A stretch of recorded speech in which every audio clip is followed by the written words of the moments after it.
할렐루야, 주는 그리스도시요 살아계신 하나님의 아들이시니이다. 오늘도 새날을 주신 하나님을 찬양합니다. 오늘 우리에게 주시는 하나님의 말씀은 민수기 11장 23절 말씀입니다. 함께 읽겠습니다.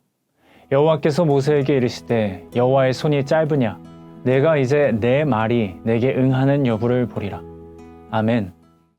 이스라엘 백성은 애굽과 광야에서 하나님의 놀라운 은혜와 능력을 경험했습니다. 10가지 재앙으로부터 구원을 얻고 홍해를 마른 땅처럼 건너고 광야에서도 먹고 마시는 공급을 경험했습니다.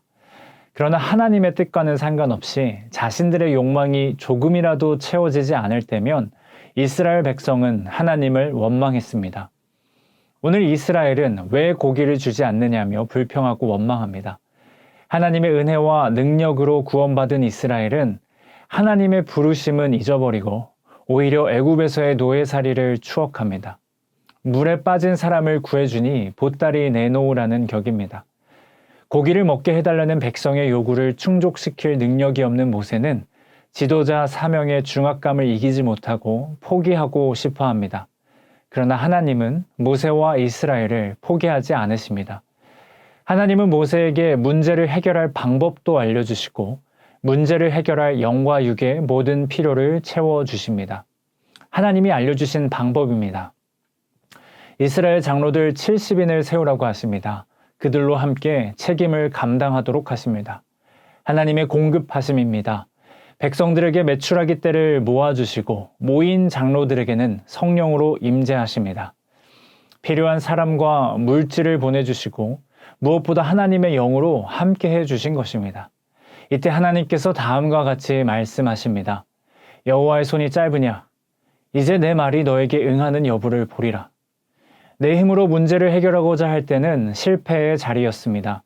그러나 공급하시는 하나님을 의지할 때 그 자리는 하나님의 말씀이 응하는지 확인할 수 있는 간증의 자리가 된 것입니다. 하나님은 우리에게 사명을 주십니다. 그리고 방법을 알려주십니다. 그리고 필요한 것을 공급해 주십니다.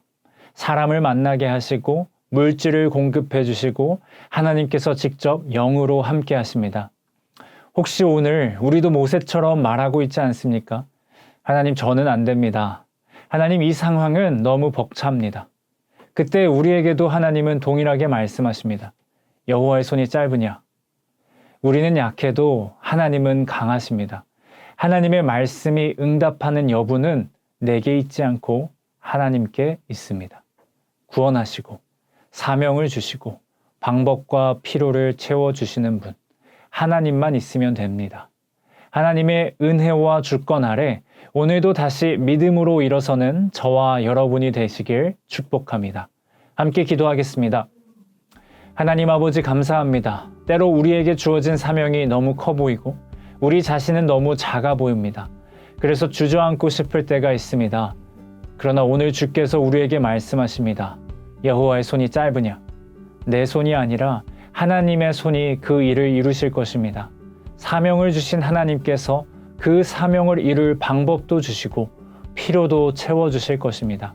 필요하다면 사람을 보내주시고 물질을 보내주시고 무엇보다 하나님의 영으로 함께하여 주사 하나님의 뜻을 이루어 주시옵소서.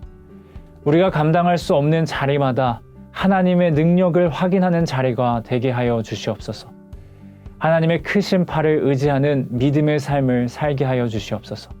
예수님의 이름으로 기도합니다. 아멘.